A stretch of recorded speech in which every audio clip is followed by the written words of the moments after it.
बिस्मिल्लाहिर्रहमानिर्रहीम। नॉलेज की दुनिया के मुअज़्ज़ज़ नाज़रीन, आज के इस सेशन में आप एक वाक़या समाअत करेंगे। बेवकूफ़ हमसफ़र।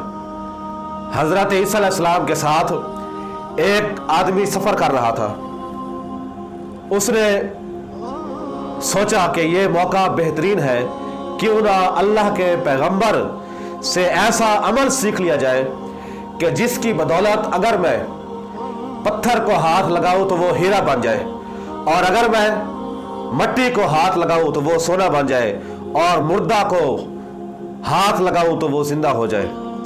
उस बेवकूफ़ ने कहा, या हजरत, मुझे कुछ ऐसे कलिमात सिखाइए, ऐसा नुस्खा अता फरमाए कि जिससे मेरी दुनिया संवर जाए, और अगर मैं पढ़ कर फूंकूं तो मुर्दा भी जिंदा हो जाए।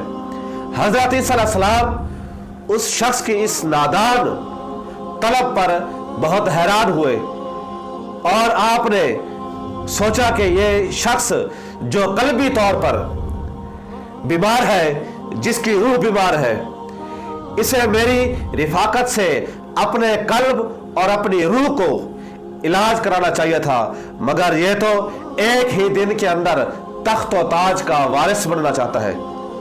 हजरत ईसा अलैहिस्सलाम ने फरमाया, चुप रह, ये तेरा काम नहीं है।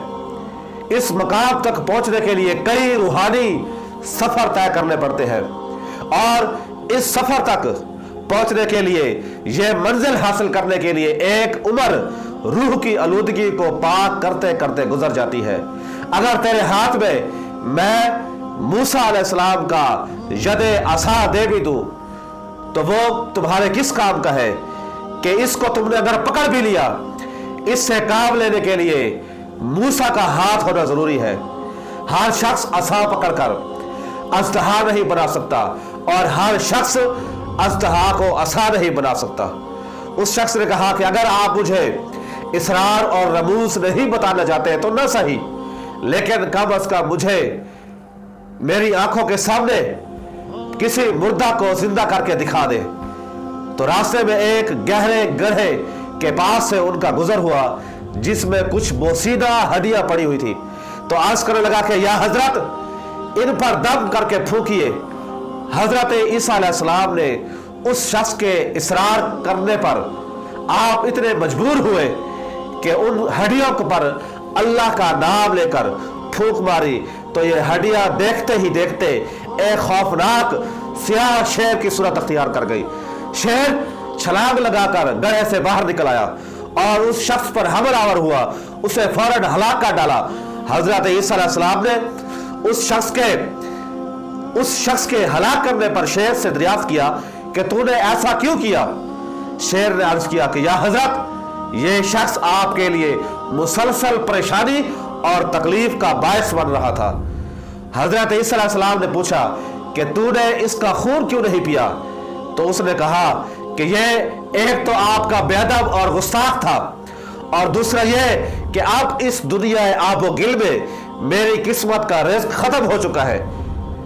तो इससे हमें दर्स हयात क्या मिलता है कि जब इंसान का रिज़्क दुनिया से खत्म हो जाए तो वो बाकी इस रिज़्क की तमन्ना नहीं कर सकता, और जितना रिज़्क अल्लाह करीम ने उसके लिए इस दुनिया में लिखा है उसको उतना ही रिस्क मिलेगा, ना कम ना ज्यादा।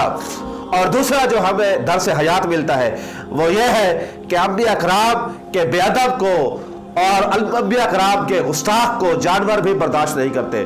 तीसरा हमें जो दर्स हयात मिलता है कि बेवकूफ लोग अपने ही बेजा इसरार और नाशाइस्ता हरकत की वजह से खुद भी परेशानी का सामना करते हैं और दूसरों के लिए भी परेशानी का सामना बनाते हैं। सलाह आम है याराने नुक्ता।